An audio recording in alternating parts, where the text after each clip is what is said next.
This is good. All right. Hi, everybody. Hey, it's Mark. Welcome back to Think Differently podcast. I'm smiling. I'm giggling. I'm sweating. My glasses are fogging up literally because I'm so excited to talk to you.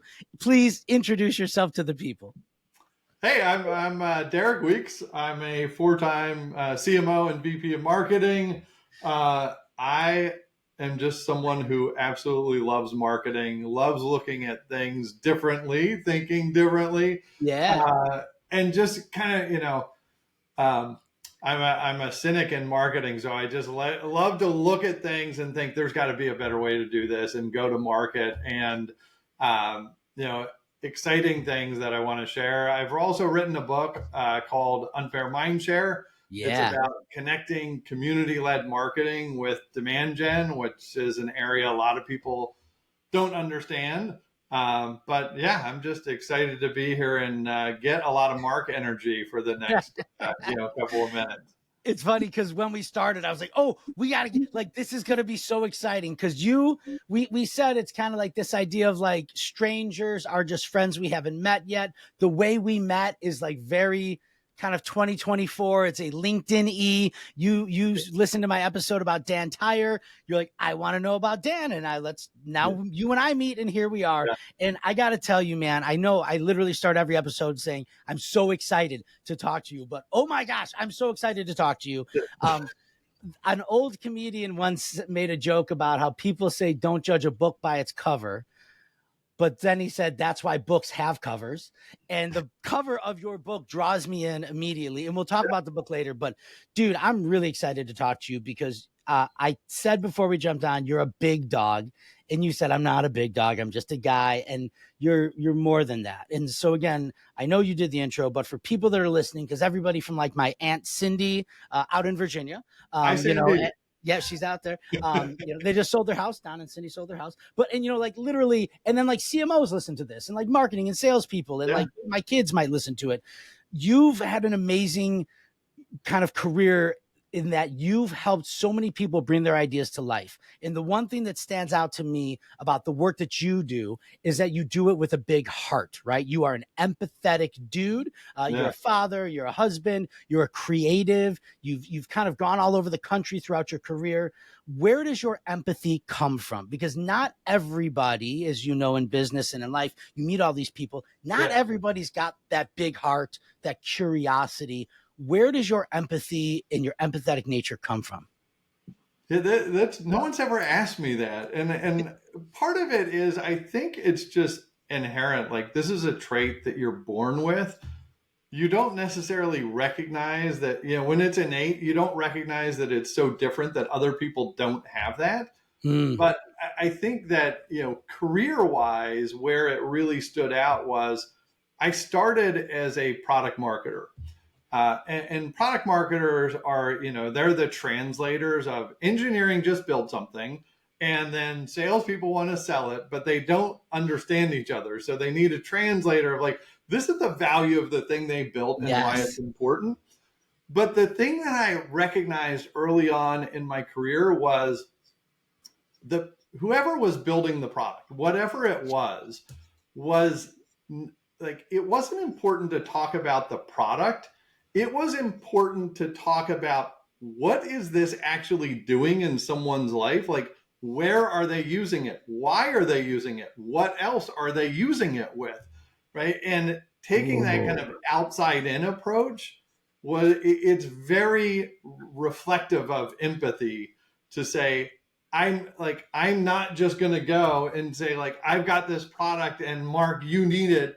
And it's the best product and it's got the most features and whatever. It's more like, Mark, what are you doing in your day? And how does this fit into that and make your day better? And I think that, reflecting on that makes you a better marketer if you have that. If you don't have it, like just find people that do and bring them onto your team because Yeah. you do need that power of empathy in things. And the other part, there's an old she's no longer at HubSpot, but I think she was HubSpot when she said this, and I probably read it like 15 years ago. And Laura Fitton said, "Helpful is the new viral." It was just a quote I read somewhere online, Ooh. and it stuck in my brain forever. And I say it multiple times a week when I'm talking to people. But the thing about, are you helping someone, and what are you trying to get across in that? And promoting a product, like, here's my product, this is the feature, this is what it does, this is why it's the Right. best, these are the benefits. That's not helping anyone. Like, No. literally, like, how are you going to help people can move mountains in a market, right? Yeah. And people. So this brings up so much. Like you just opened the floodgates. So one, I'm literally looking at two things. Look at this. All right. So Tim Brown, right, the IDEO dude, talked a lot about it when he started his career. He was a designer, and he goes, there were engineers that would build a thing, and then they say, here, give it to the designer, make it look nice, and then they're like, that's how you get this, right? Like, Yeah. oh, we got, what are the colors and the fonts and the things? But that wasn't enough, right? That's where like the I, human centered design thing comes from, right? I knew this was going to come up, so I went and grabbed it off my shelf. And No, dude, is so, that a Newton? yes. Oh my So God, are you my kidding? my first job out of school was working at Apple. I was on the Newton team, um, and it was like this amazing time to be around there. And the Newton was like the first handheld PDA, personal digital assistant kind of thing, and it was an amazing launch and an utter failure. Right? But but from that, right? was Yeah. part of like that experience that was like, here's a technology that is ultra cool and still is ultra cool, like what they did in this little form factor. But what they didn't realize is, like, what are people actually trying to achieve? Yeah. And it was competing against a piece of paper and a pencil, or a paper and a pen, Right. which I still have on my desk, and it still works really well, and it has for hundreds of years. And like, it was just that, like, are you developing something that's just a really cool technology, or are you actually building something that's helping people? And it Yeah. didn't quite meet that mark, but there were a lot of lessons, and like, oh my gosh, this is amazing. I'm young, I'm just out of school. Like, this is like gonna change the world. And when you played with it, it was like, this does things that nothing else ever does. Like, I was so intrigued, and everyone's so excited, and then it gets to market and it totally flops. Right? And then they laid off like 30% of the workforce, maybe 40% at Apple, like 6 months after that. I was part of that. Oh, I'm sorry, but the story is like the core of that story. It's kind of what we were talking about before we started recording, which was you were telling me about this restaurant in San Francisco, and you have to wait in the line. It's this tiny little cramped spot, Yeah, and rather than give you a menu, they say, "Well, you want chicken, pork, or beef?" And then food just starts coming. yeah, It's the experience, right? And this yeah, is kind of what you're talking about is in marketing when you have a great thing that can help people. Don't tell me how many gigabytes and don't tell me the resolution of the camera. Tell me that it's going to help me capture my son's first birthday, and tell me that it's going to be there with me when my daughter walks down the aisle. The experience is the story, and it all comes back to like human beings and their needs and the empathy that we were talking about. yeah. So I guess another thing, I have a question. And again, I'm going to go back to this a lot, man. Like, you're a big dog. Let's just call it. You have to be okay with it. People give you compliments where you have to say thank you. But like, Thank you. you're welcome. You are a chief marketing officer 4 times over. You're a published Yeah. author. You're a thought leader. You're the dude that people go to talk about this. I've always been curious that at scale, right? Like, these are not 5-person companies. These are large companies. As companies and organizations and ideas grow, there's often becomes either a loss of translation, levels of approval, et cetera, et cetera. What changed for you in your mindset and your skill set as you grew in your career to then become like a chief marketing officer at big companies? What changed in your life, or what did you have to change about the way you worked to make those ideas flourish? I think it's really at its heart, I think, about curiosity. Like, one, like, I've always wanted to know how business worked, like how business worked, why it worked, why are you making a product? Why does it sell? Why do people buy it? Like, how do you run a business from, finance and HR and all of Mhm. that? Like, all of it was a curiosity to me. In high school, I was part of junior achievement. And in high Oh yeah. school, we had a group of students. We set up a company selling, cutting boards, safety light things, a box of bags of Jelly Belly, jelly beans that Yeah. we made a product, we were selling it, like we're starting a company. That fascinated me. But I think along my career, as I played in different roles, just like that outside in thinking of like, what does the market want? I was always trying to look outside my role of, okay, I'm in product marketing, but there's demand gen, or there's communication, or there's engineering, or there's sales. How do those work? Why do those work? What's important in those roles, and who is it important to inside the company? Is it important to the investors? It is important to the board? Is it important to the market? Like, it was the curiosity of how all of these things worked.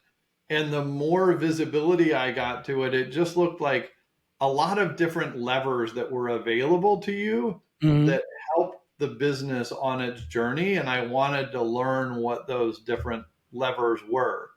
So that was part of it, in the curiosity of things. And then the other part was just realizing how much fun it is to bring people together that have completely different skill sets and to create something really amazing, and just be like, Mark knows this, and Desi knows this, and Andrea knows this, and Kathleen knows this. And like, if we pulled it all together and molded it all together, we can create something really cool out of that. Um, yeah, and that's just like, it excites me to kind of, I always tell people like, the thing that I love doing is creating something out of nothing, right? Like, Yes. there's no roadmap on how to do this, but it's just like, figure it out, bring the team together, bring the resources together, look at the levers that you have available, and like, see what you can make of it. Like, that's the fun of coming to work every day. Dude, if anyone's watching on like YouTube or LinkedIn, you're watching this video, you see my face. Like, Derek, I don't know, man. I don't know like why or how you came into my life when you did, but literally the things you just said, I put on paper last night. Like, I'm literally working on a new keynote talk, and it's always been about like think differently, how to think differently. And there are these three main tenets, right? It was like creativity, optimism, and strategy, right? Those are the big three. And then I saw this dude talk this weekend who was like, he basically is the guy that created Buzz and Woody. He worked at Pixar for 23. He was the head of story. He talked before me at this conference. And what really hit me among amazing stuff is that he didn't talk about any of the main traditional pillars of business, right? Like, he wasn't like, this is branding, or this is marketing, or this is sales, or this is service, or this is leadership. His thing was storytelling. And storytelling cuts across and weaves beautifully for all of those main pillars of business, right? As a salesperson, you need to know storytelling. As a marketer, you need to know storytelling. Oh If yeah, you're a leader product trying, marketers, like, that's a big thing, and right? brand marketers as well. But it is that the story of, and again, like, I'll go back to, it's not your story, it's their story, Yes, right? yes, Like the whole Toy Story thing is like, that's like, I look at that, you look at that, right? I know it's one of your favorite movies because I listened to one of the old episodes, right? But the you listen to that and you're like, that's my story. Like, those are my toys. This is my yes. adventure. It's not about like them pushing something on you, right? Right. It's And so internalized. that, It's empathetic, man. I heard somebody once say, I think I've heard people say it about the Bible and about like, I think fishing. It's like every time you read a Bible it's like it's never the same book. It hits you differently at different pages, or stages of your life. Or like if you're a fisherman in a stream, it's like, what are they? It's like something like same fisherman, different stream, or same stream, different water. It's like this idea of like these stages in your life, these things will talk to you, right? And when you yeah, see you see these commercials, you see these ad campaigns, you see these movies, these stories, these things. You always take something a little bit different. It's kind of like what you need. And so, all right, now we got to get into this because like now I'm like super stoked, right?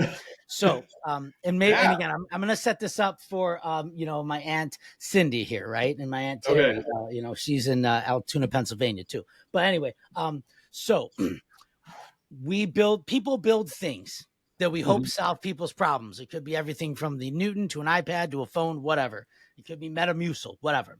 And then how do we get people to know about it? Is we create like a marketing strategy to bring it to market. How do we get people to notice us in the world? And there's a few ways to do that, right? An old boss of mine would say there's two ways to have the biggest building in town: knock everybody else's down or do the work to build the building, right? Yeah. And there's another thing in there, which is like, you don't need a million customers. You need, like Kevin Kelly says, 1,000 true fans. What is it that you make that you can deliver that solves a problem for people? And so the thing I'm curious about is, like, for you, like, can you explain to folks that might not know the difference between a community-led approach versus a product-led approach versus any other led approach to Yeah. marketing and getting ideas out in the world? Yeah. So here, I look at marketing, and I cover this in my book as well, that I try and frame it in a really simple way. There are three orbits of marketing at a company. One is the product. What is the product, the thing that you are trying to sell and promote? And if you're going to be in business and you're going to have a product, you do have to talk about it. You do have to talk about its features and its benefits and all that. It's inescapable because your company is going to make money selling something and it's got to be the product. That's inescapable. Every Okay. marketer on the Yeah. planet, product or service, has to do this. The second orbit is around brands, right? And brands are in companies when you have more than one product and you need to talk about a portfolio of things, or the thing that the company is doing, the market that it's going after, the impact that it's making, the people that it has, right? You want to promote, and your job as a marketer is to promote that brand and those products out to the market. Every single marketer on the planet has this. And there are some within that brand realm that are creating or running or producing brand communities, gathering people around, hey, you use my product, they use my product. Why don't we all meet in this community of people that use our products? But those communities are very much governed by the rules of, like, you're using our product. You've already bought it. You're already bought in. You just want to be better at using that. And I want to attract you in as a marketer so that if you're talking about my thing, maybe I can leverage this to say, oh, Mark loves my product, and then I can promote it. And like, if Mark loves it, maybe you would love it. You'll come into this community. But the narrative is really controlled, and there are pretty stiff guardrails around that. Like, I have to invite people to be part of this, or like if there's a case study, we're going to invite Mark to be part of our case study. And we're controlling that narrative of like, who do we invite in that? Now, the third orbit is community. This usually falls in the area of a community of practice. And that is, we're in an industry where people are trying to be better at their craft, right? And maybe my product, hopefully my product or my service, is part of that craft. But it might be one of 100 things that people do in their day in that craft. And community-led marketing for me is engaging that community of practice in the craft to help them become better at what they're doing. Now, like, I'll go very practical here in terms of the application. So Yeah. I was at a company, B2B software startup in the cybersecurity and DevOps space. Like, how do you produce software better, faster, more efficiently, what have you? And we had a very specific niche product within that market. But part of what we wanted to do in a community of practice is, we said, as this idea of DevOps and developing software faster, better, higher velocity, like 1,000 releases of software a day, which is now commonplace at Netflix Right. and Amazon, LinkedIn, everyone, HubSpot. Um, as people wanted to learn about doing this, we said, let's set up a community that helps educate people on what this is, on what DevOps is. That was not our business at all. But we wanted to be helpful to this community. And we said, I think we can bring a bunch of experts that we know from around the community and around the industry to talk about this topic. And I bet we could get 1,000 people to participate. We kicked off the idea immediately. When we told people we're going to do this, they were like, how do I register? And we're like, register for what? It literally doesn't exist yet. All we wanted is like, hey, who wants to speak at this thing and share their knowledge? Right. Like 300 people wanted to register for something that we didn't even have a website. Wow. It was literally just an idea. So 90 days later, 13,000 people show up to this thing because they want knowledge. We said, we're going to go online. It's going to be like 15 hours. There are going to be 60 speakers, no vendor pitches, and it's free. We just want to help educate you. We brought that group in, and it was an amazing experience, like unbelievable. And the next year we did it, we had 33,000 people show up. Holy jeez. So for those 33,000 people, they're not all the people that we didn't take 33,000 people and say, okay, now that you've arrived, Mark, among 33,000 other people, we're now going to spam you with product information left and right. Like that would have annoyed you. But like Derek was being helpful, and all of a sudden he's being kind of slimy.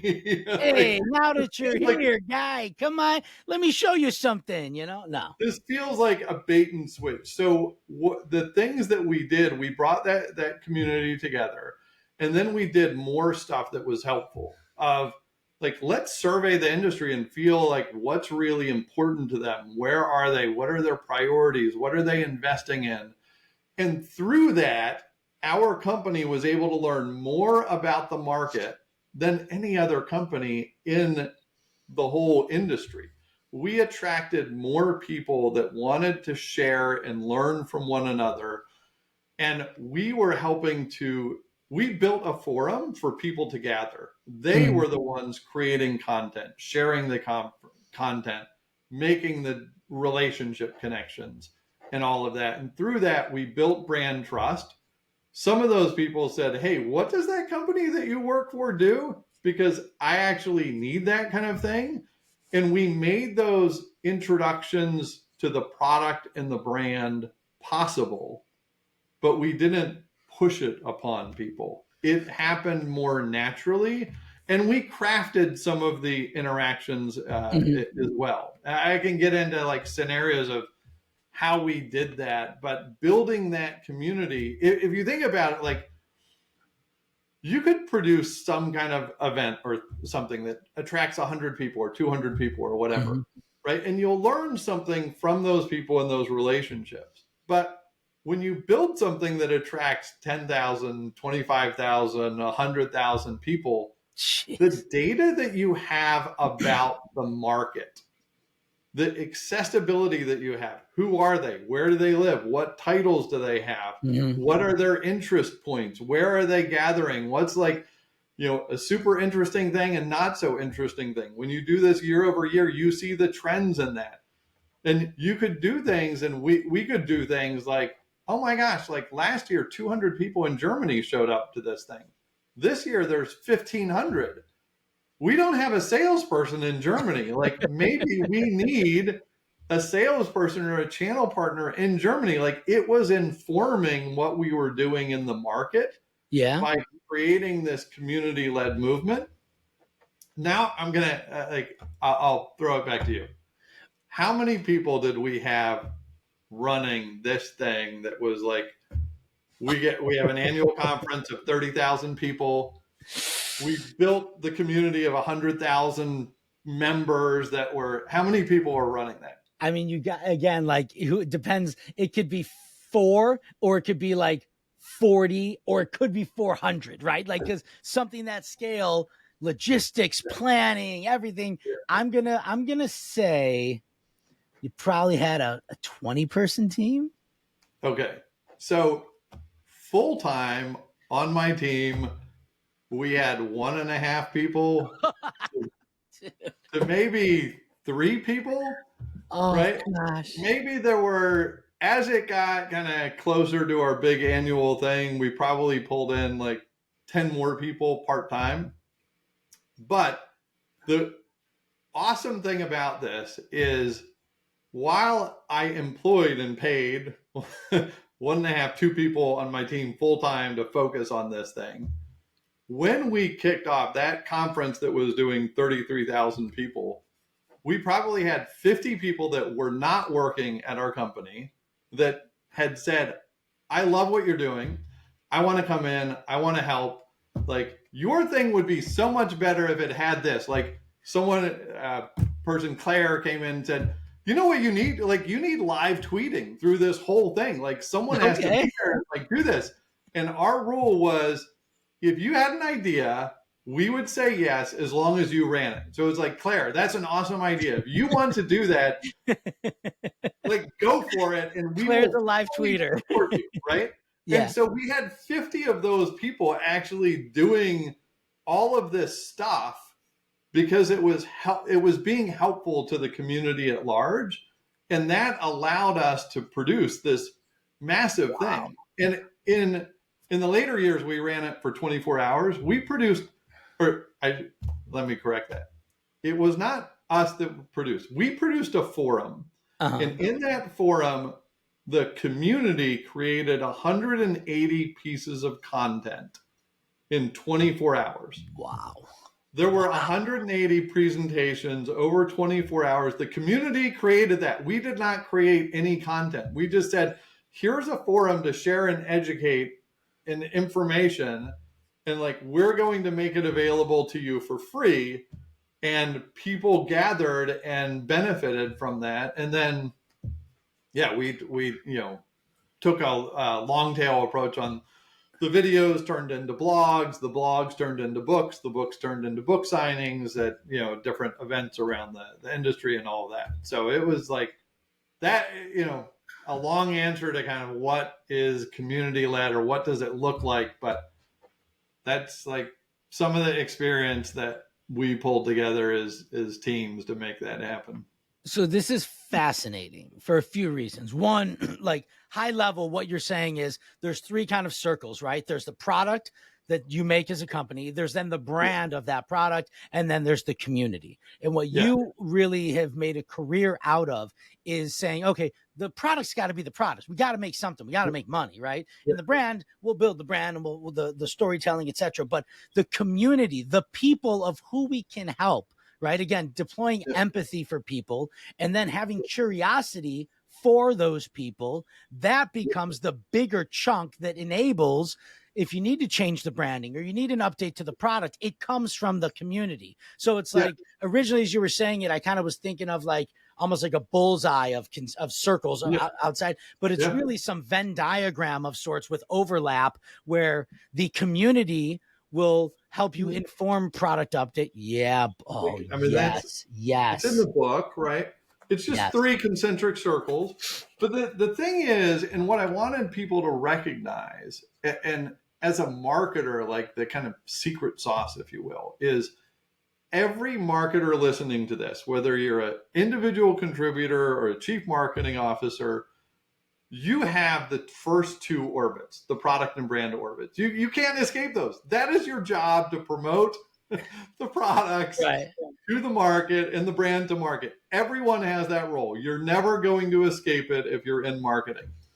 What I'm saying is, there is a 3rd orbit that's available out there that is additive. And if you can understand and visualize and participate and bring into your playbook a 3rd orbit, you can reach an amazing amount of the market and engage them.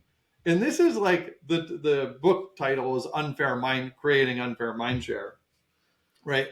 it's about that. Like, how do you create attention for something like in very crowded markets? Like if you're in the MarTech space, you have 11,000 competitors out there, I right? know. How does your brand get attention? And if you spend all day being like our features, or whatever, like it's hard to get attention in that market. But when you say, you know what, we're going to spend not 100% of our time, but we're going to commit some part of our activity to helping people become better at their craft. And if that's DevOps, if that's marketing, if that's cooking, if that's civil engineering, if that's fishing, like if I can help people become better at their craft, I will attract a lot of people by being helpful in that kind of forum. And then the key is, can you take that and tie it in complimentary, not slimy, sleazy ways Right. to the demand gen? Like if you can't figure out how to connect it to the money making part of the business, you will never get funding year after year for it.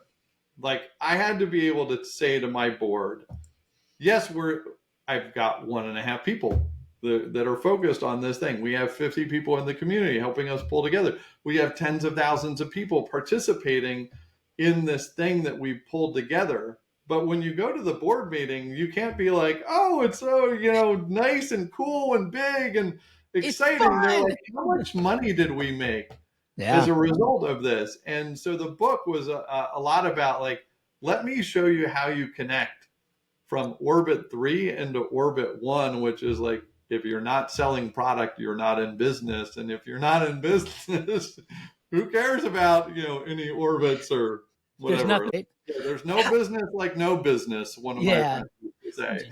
Derek, like, you showed me the Newton earlier, right? Like Yeah, in the grand scheme of time, that was not that long ago, right? And think about like how far we've come since then, right?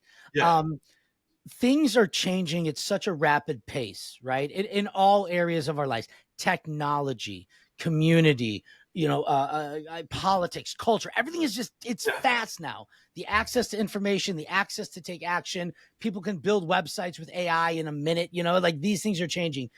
Is there something on the horizon related to community that we should be thinking about, that marketers should be thinking about?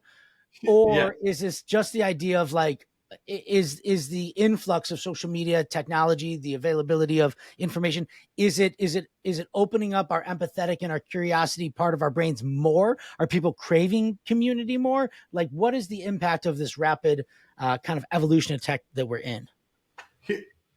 It all comes down to relationships, right? And here's the thing, like you talk about yourself, and you've had guests on to talk about human-centric design and also like human-centric marketing, right? And there's a Mhm. lot of technology, especially in the last 10, 15, 20 years, technology that has come into marketing, that has made marketing more of a science than of an art, right? And in my career, I've seen the total transformation of like more information, more data, more transactions, more things that we can look at and analyze. And I love that. Like I'm very much a data centric marketer. But I think if you look at the pendulum as it swings over to high transaction, data centric marketing, like what do we measure? What do the tools do? What do we know? How much can we amplify, these things? We're Yeah. sending, 100 emails or 100,000 emails, and like, what's the open rate on these kind of things? It becomes very transactional. And I think the important thing for the brands that really get it, and consumer marketing does this better than B2B marketing, it's about relationships. Like the reason that I buy from your brand is I know the people, I trust the people that are involved in there. They're helping me, they're making my life better, right? And Mhm. people are like, why is no one paying attention to us? It's like, no one knows you. Like if you're just on social media putting up billboards of like, here's Right. our new webinar, here's our event, like whatever, like everyone's doing that. And we talked about purple cows in South Godin, Yeah. right? It's like the if you don't, if you're listening and you haven't read Purple Cows by the Purple Cow by Seth Godin, you have to go and read it. But it's the thing that really stands out is I will tell you, if I just post a digital image of something or something that I write on LinkedIn, it will get some amount of traction. But if I record myself on video and say, hey, I'm Derek, here's what I'm doing, here's an update, people are like, yeah, that's Derek. Like, I know him, I The see guy. him, I Yeah. trust him more. Like, and people miss that. And here's the thing, and I've been on a rant on this lately, is in a business, if you think about who are the humans that create relationships with your market, you can immediately go to the salespeople. Salespeople are in the business of creating relationships with companies that will do business with your company. Now you go into marketing and you say, who in the marketing team is in the business of creating relationships with the market? Right? And what you Yeah. have is like, well, we're creating content and we're putting that in our marketing, orchestration and automation tools, and we're amplifying that content and information out to the market. And it's like, okay, that is marketing, but who is creating the relationship with the market in a way that they care? And if you say, well, that's sales job, like sales is only worried about the accounts that are like their named accounts for this quarter that they need to close to meet their quota. But who's building the market relationship? And I think that is part of what's missing Mm. in marketing. But the best marketers understand that and are trying to figure it out even better and amplify those relationships and those connections even more. And when they do, and you look at people like Dan Heyer, right? Of like the person tied to the brand that you trust and is being helpful to you, that you want to do business with. Like those things are critical, I think, to the future of marketing, to swing back from like, let's be purely focused on transactions and amplification to there has to be a human centric balance to this. Mm-hmm. Because if you're just transactional, vomit continuously, it doesn't stand out, right? It's Yeah. very hard to stand out above the noise if you're just doing what everyone else is doing. But when you see brands connected to people, you're like, ah. And you talked about this on an earlier episode of like the influencers and why influencers are so important. It's like there's a human connected to that thing that I have built a relationship with, either personally or in my mind, that moves the needle. And I think it's that human centric marketing that is the thing that, not to say you need to shift to that completely, it just needs to be part of the balance of the levers that you have access to, as a marketing leader, as a marketing team. Well, when I was my first year, I used to be a teacher, man. I taught in the Chicago public schools on the northwest side of the city. Good for And you. my Like first that is, classroom, this would have been in like 2003, I think we moved back to the city. And it literally was like they made it was like part of it was a closet and part of it was the hallway. That was my classroom. Like, here, this little nook, this is your classroom where you'll teach in this yeah, school.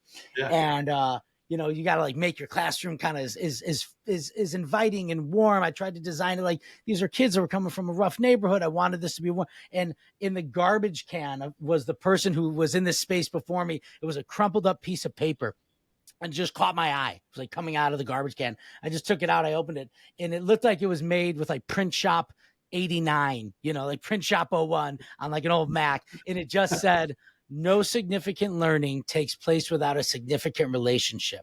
And I think that like there is a very core message in that relates to what we're talking about, which is like, again, you can tell me about the product and all of its features.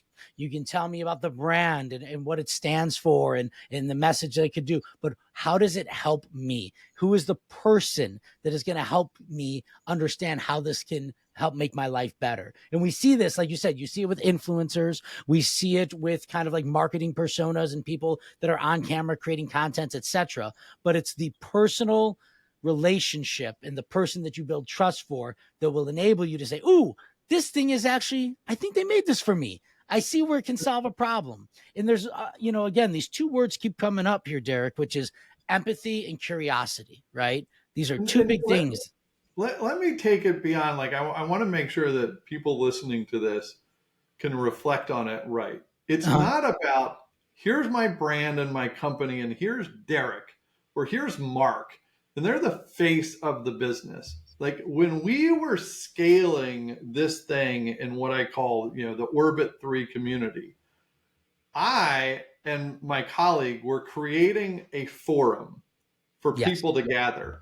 And you know how they learned? We invited 180 people plus a whole bunch of moderators in the community and all that.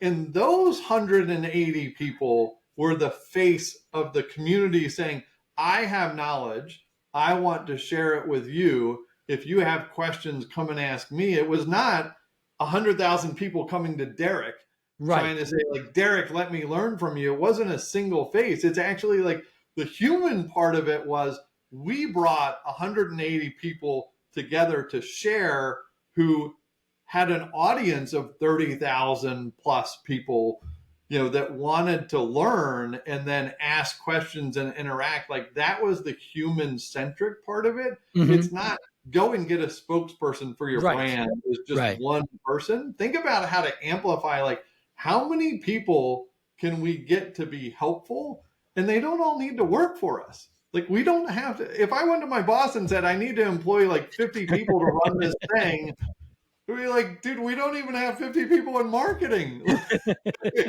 Like you can't do that. We can't afford that. So you look at like how you engage people for that experience, and it's not just a singular person. Yeah, I love how you, and again, folks that are listening, you think about a true community, right? People that are gathered around a singular purpose, or solving a similar problem.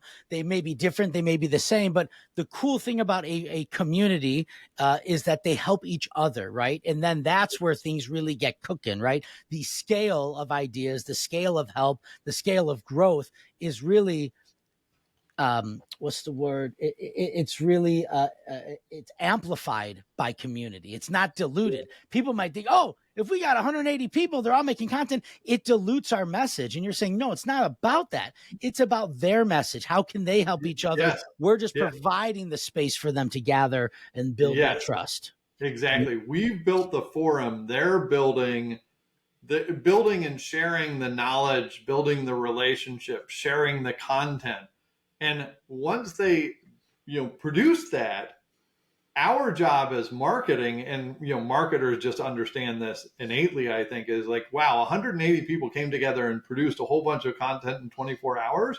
Like, that's awesome. A whole bunch of people learn. Now, as a marketer, let me amplify the heck out of that stuff, right? Here's knowledge that people share that is not about me as a vendor, right? Or not about my product. It's about people wanting to share. And like, how much attention and how many eyeballs do you think that produced as a result?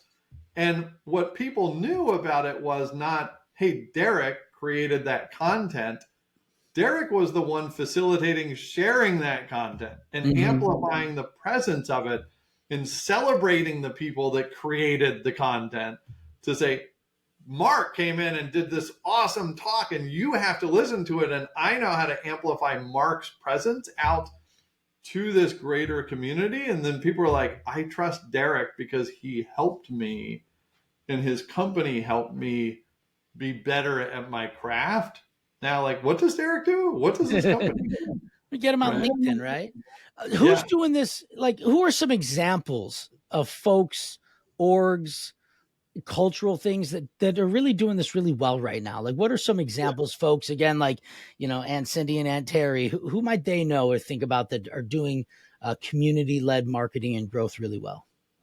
So in the marketing space, so if marketers are listening to this, and maybe it's not your aunts and, Yeah. and uncles and cousins and everyone, but unless they're in marketing, but there's a community that is led by, really started off with two people, Matt Hines at Hines Marketing, and Latney Kanaan at 6sense.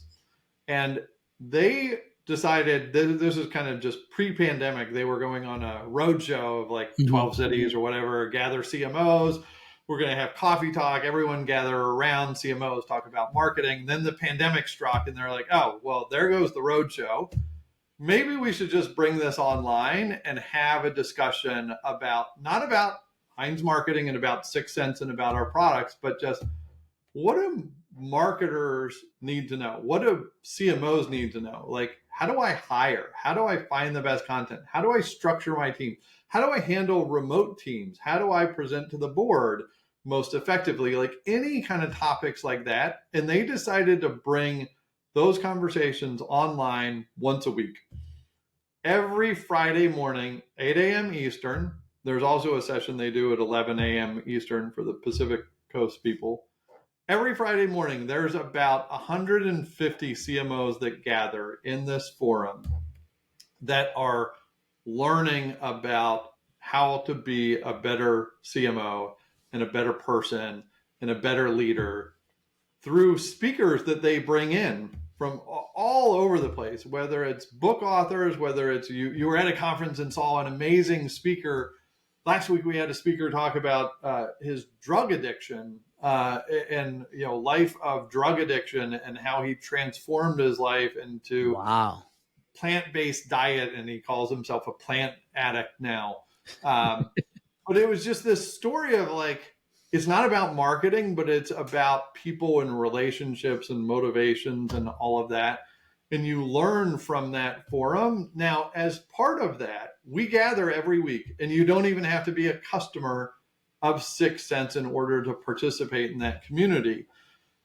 Because of that, and we're all on Zoom, none of it's recorded. When we go to industry conferences, we meet those people. We meet them in person. The relationships are tighter. We recognize Matt and Latney and their brand, and then they say, well, we're doing a 6sense cocktail hour or whatever. Like, well, there's lots of cocktail hours going on at this. That's your community. That's your people. Where am I going? Like, I'm going to hang out with my tribe, my as you like to say, right? Like, that's who I'm hanging out with.